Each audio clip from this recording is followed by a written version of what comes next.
Hello and good morning. Welcome to Summit. Is our midweek edition of the program, and I am Jumoke Michaels.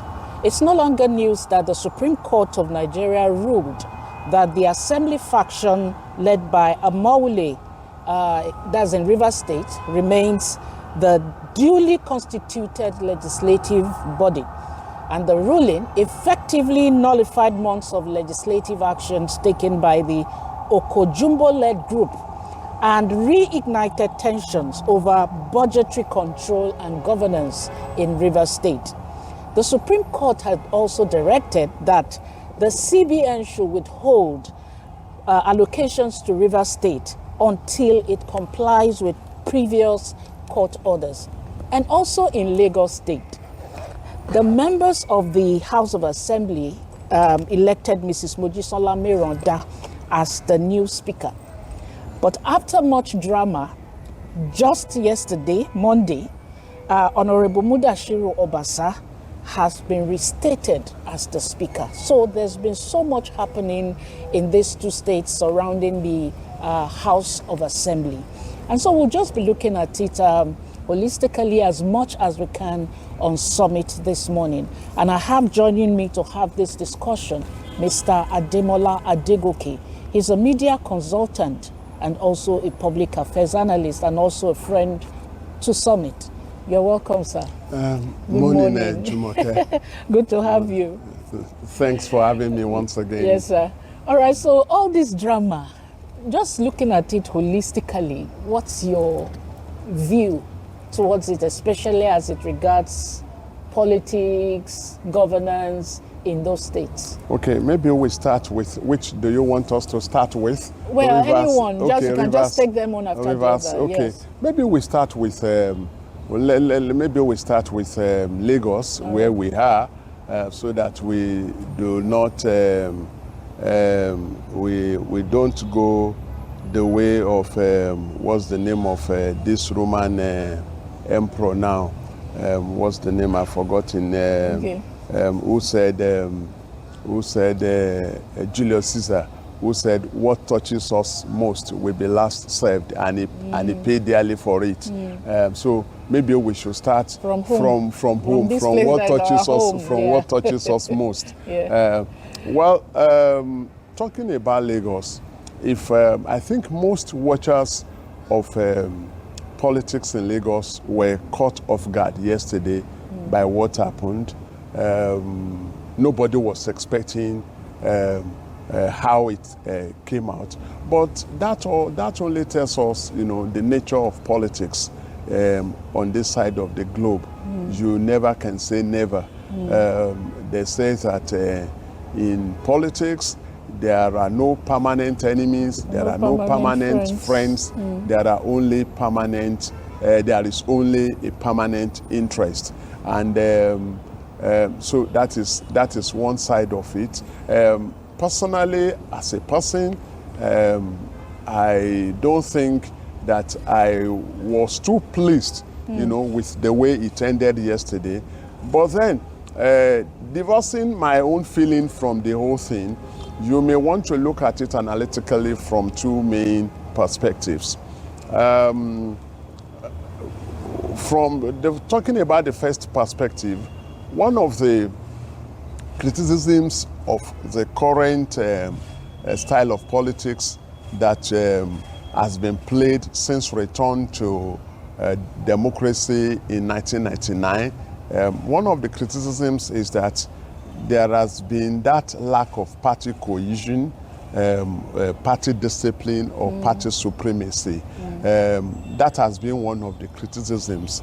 But what happened yesterday sort of contradicts that once in a while the party still asserts its supremacy, and that the party still has a way of whipping everybody, every member into line, especially in Lagos State.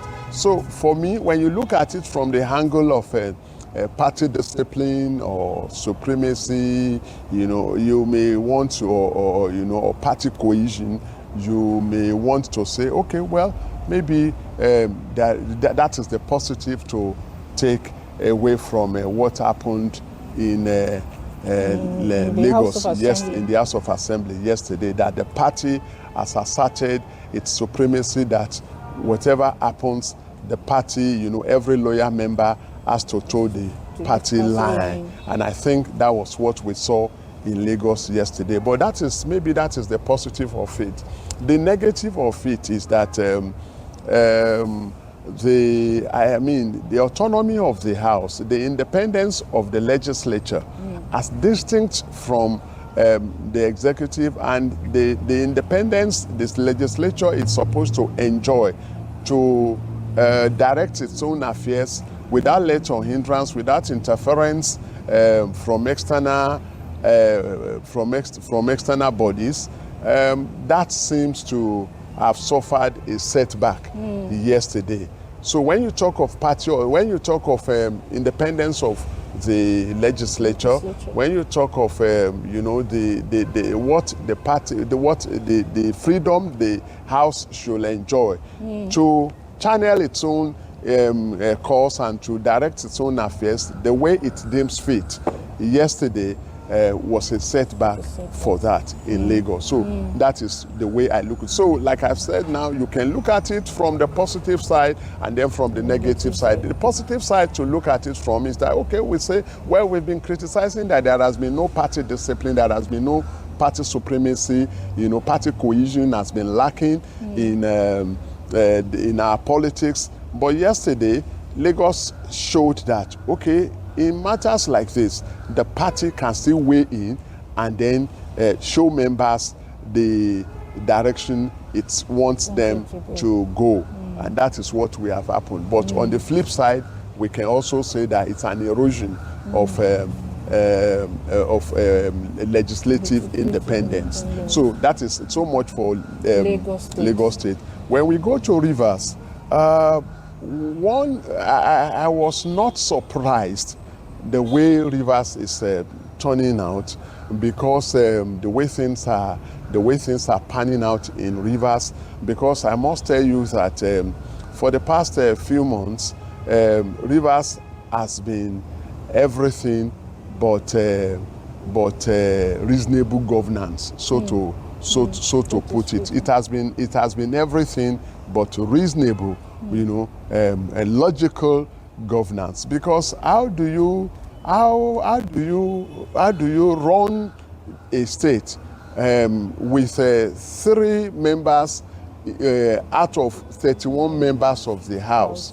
That to me, is an oddity, is an inanity, is an absurdity that should not be allowed to happen. And I think that is what the Supreme Court is saying, that no, you cannot do that. You are presenting a budget. The governor goes and presents a budget, to a 3-man house led by Okojombo.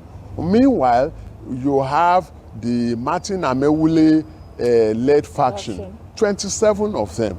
And then the governor now, all by himself, said that those 27 members of the House have lost their seat by virtue of their defection to APC. You cannot approbate and reprobate at the same time. You cannot be the accuser and the judge in your own case.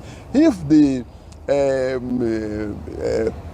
Martin Amewule faction members, if they have truly lost their seat in the House, it is not in the place of the governor to determine that. It is the court. It is a court of competent jurisdiction that will determine the validity of their membership, the validity or otherwise of their membership. So in the absence of that, for the governor to unilaterally decide or to now declare that they have lost their seat is what the lawyers will call null, void, and ultra vires. And I think that was what happened in Rivers State last week, that Supreme Court now weighed in. All right, so looking at that Supreme Court ruling, the governor actually immediately redressed, and from his broadcast, he said he was going to comply, and he has actually complied with the ruling because those 27 members had resumed, back to the House of Assembly. How would you describe his action for swift compliance? Because we have this pattern of our leaders not obeying court rulings and all that. How would you describe his action? Well, good, but not something special for me. Not something special because our rulers. You know the way our rulers are. Well, it doesn't matter that we cannot take the abnormal as the norm. You understand? We can't take the abnormal as the norm. That is the way it's supposed to be. It is good, but it is not something that I want to dress in with laurels for. Exactly. You understand? Yeah. Because you are the law of the land does not know, it doesn't know any man, it doesn't know anybody. The law is supreme. And in any case, the governor swore to an oath to uphold the law of the land. So that he has now, complied is not something that we can be, shouting Hosanna for, And for me, we also need to wait to see how long, the extent to which he wants to comply, because the law is to be complied with, fully, not partially. Now he has said that. That is why we still need to wait. We still need to wait. Don't forget that one of the directives of the Supreme Court is that he has to go back to the Martin Amaewhule house to present the budget. Mm-hmm. You understand? We are waiting to see him do that. You understand? He has also now said that the local government council chairman should hand over to the directors of administration in the local government councils, because there can't be a vacuum. Yeah. The local government councils have to continue, to be run. So he has said that, and he now said, pending the time, another election will be conducted.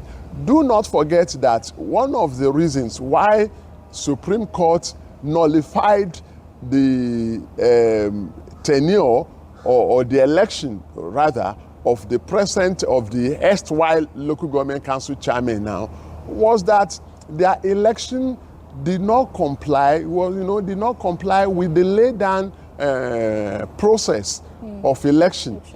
So now, if he says, because how do you conduct an election without, one of the provisions of the electoral law is that you have to give a notice of at least 90 days before election is conducted.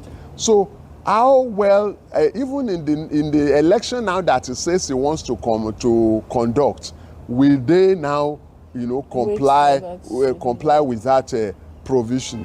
You also need to display voters register. There must be, a voters register that everybody will see. People can go check to say, okay, my name is there. The purpose of that is that if your name is missing in the voters register, you can now lodge complaint, even within, the period between the time the voters register is displayed and the election. You can lodge complaints with the electoral body, and probably amends can be made. But when you jettison that process, because you already have a predetermined result that you are pursuing, and you go and conduct election, it will be null and void. And I just hope that this time around, it will not go the way it went in the that now led to the nullification of the erstwhile local government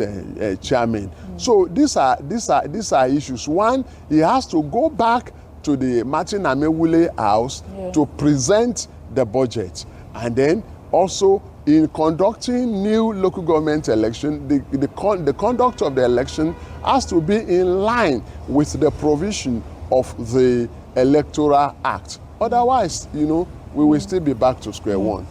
All right, so when we look at this crisis in Rivers State and Lagos State, is it possible to compare anything? Are there any common underlying factors around this crisis in these states? Is there any comparison? Well, when you look at it from the angle of clash of interest, you understand. In Rivers, you have clash of interest, especially between the governor and his godfather. You understand, the ex-governor Wike. So there was that clash of interest between the two of them. In Lagos, there was also clash of interest between forces backing Mudashiru Obasa and Miranda, or the rest of the house. And in this case, we all know that the leader of the party in Lagos State now happens to be the president of Nigeria. And I think the issue of Obasa arose from the fact that it was alleged that the House took that decision to remove Obasa, backed by some GAC member, the Governance Advisory Council, the House, backed by some GAC members, decided to remove Obasa without putting the president, who is the leader of the party, in the know. And then I think he felt slighted, and then he felt that why should you do this type of thing without telling me? And I think that was, where, the whole thing started. So that clash of interest. So when you look at the two of them, yes, you can draw that parallel of a clash of interest leading to a major crisis affecting the people, affecting the populace at the end of the day. Personal interest of politicians affecting the populace, affecting governance. So that parallel you can draw between the two of them. What about the issue of godfatherism? Because I know that the issue of godfatherism is almost being overflowed in our political space. But when you look at that scenario in Rivers State especially, is about an ex-governor who still wants to be in control. So that's godfatherism. Okay, for Lagos State, the president is the party leader, and he has put them in their places and told them to sheath their swords and maintain peace. Are these issues not glaringly still on godfatherism? Yes.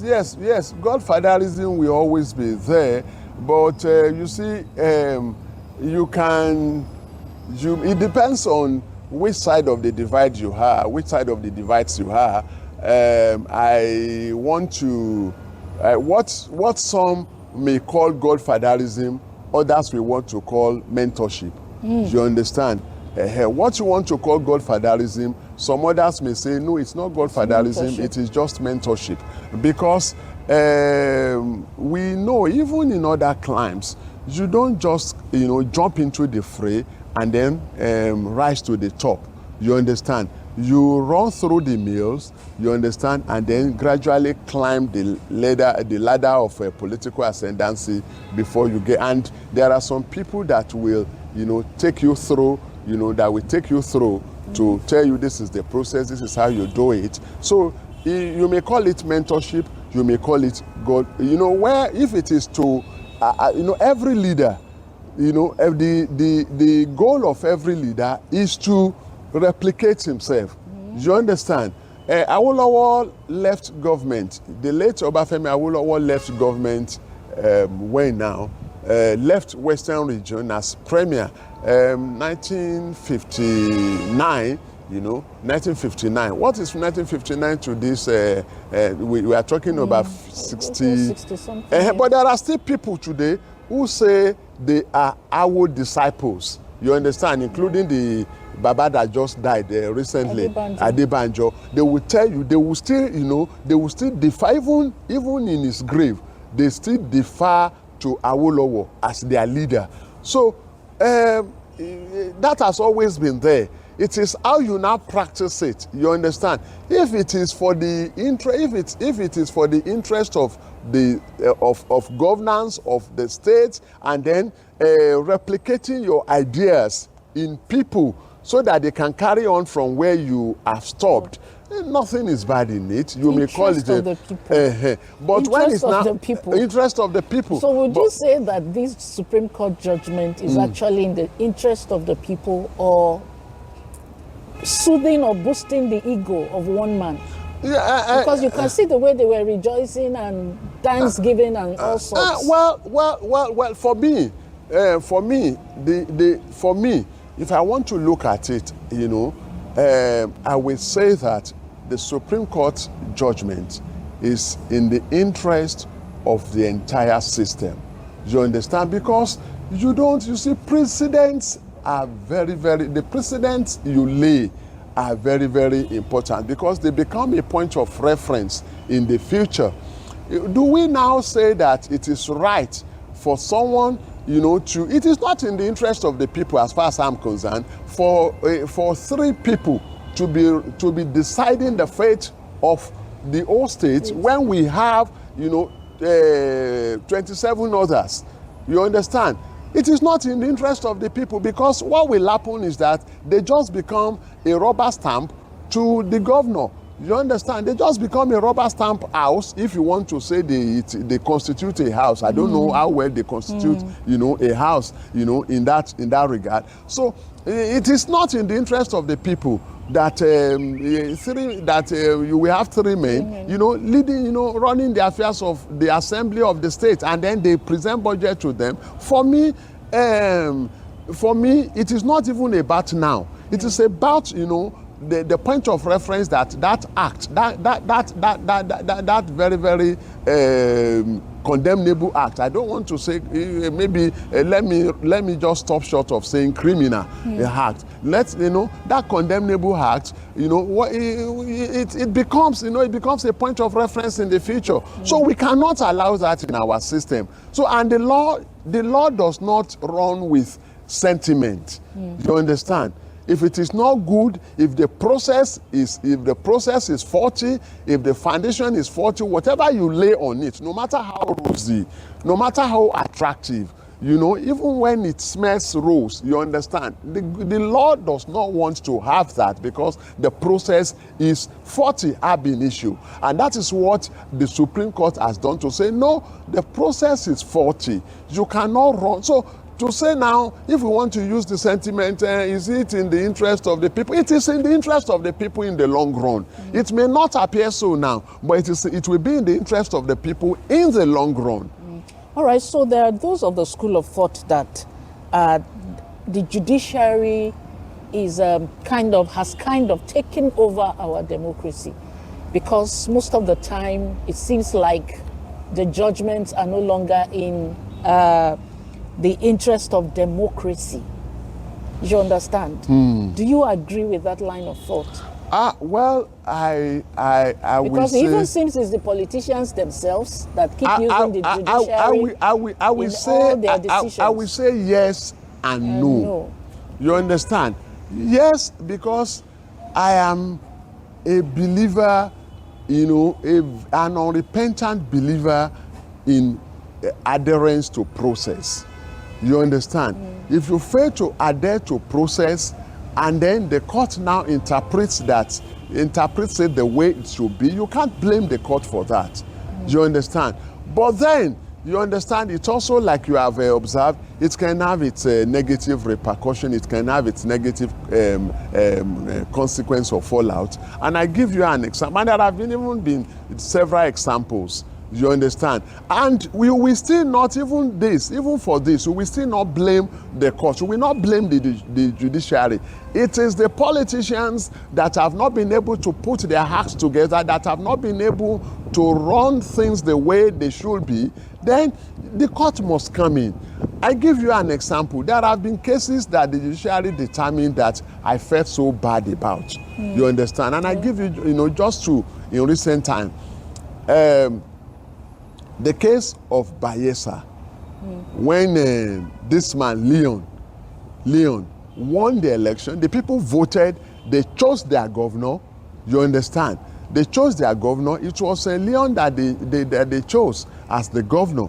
But because of the deputy, because of the school certificate issue that the deputy governor had, the Supreme Court ruled that it was a joint ticket, and that whatever affects one affects the other. You understand? And they ruled he was already rehearsing, to be sworn in. Yes. And the Supreme Court judgment came, and then the people had a governor they never voted for. That can be very, very painful. But the good side of it is that it will teach our politicians to do things the normal way. You understand? We are trying to build a system, and we cannot build a system on absurdity, on anybody just doing things the way it catches their fancy. So we cannot build a system on that. So it is painful that happened. You understand? Yeah. But painful as it is the truth. You understand? The same scenario played out maybe earlier in Zamfara, when the people of Zamfara voted APC all the way. But because of the process that led to the election or to the selection of the candidates, the Supreme Court looked at it and said, no, this is not right. And then they invalidated, the election, and then APC lost all its elected candidates, officials. They let in the House, in the Senate, in the House of Rep. So that should be a lesson to our politicians that no, you can't just do things the way you like. So for me, that is the lesson. It may be painful. So yes, I am not happy that the court has to be coming in, that we now run a court-run democracy rather than the people-driven democracy. It is painful, but there is nothing that you can do about it, because the whole thing, the whole fault is traceable to the conduct of our politicians who cannot rein themselves in. You understand?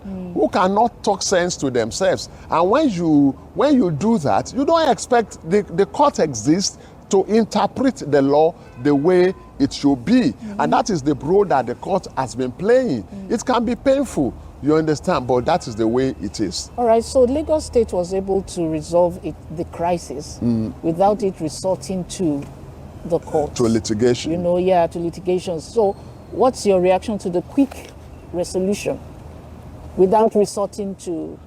like I started by saying that when you look at what happened in Lagos, you look at the positive side of it. The positive side of it is, that party cohesion, Lagos has demonstrated that party cohesion.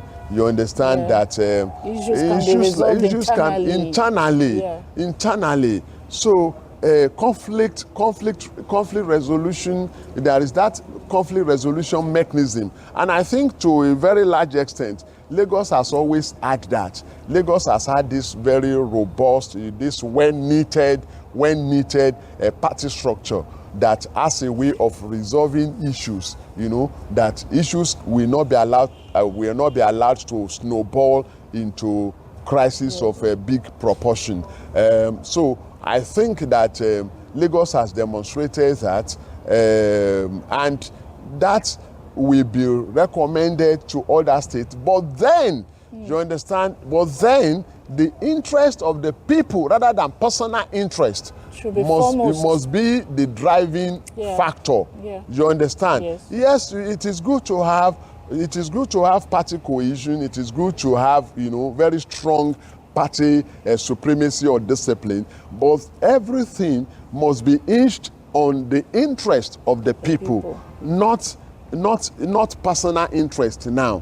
And so that is just that is what I will say. It is good, everything does not have to end in the courtroom, but then whether it ends in the courtroom or it is resolved internally, let the driving factor, let it be the interest of the people. Because democracy is about the people. It's about the people. It's about the people. It's And about the people. when we begin to lose sight of that, Yeah. then that means we are no longer practicing democracy. Yeah, yeah. All right, so please, what would be your last word to the people, even in the face of seeing this crisis among our leaders and all that? What should be the people's reaction or participation in all of this? Well, maybe I should start from Lagos State, and I will want to say that, especially our youths, they should know that the Nigerian politician, is not worth laying down your life for. So, because at the end of the day, they will resolve their differences.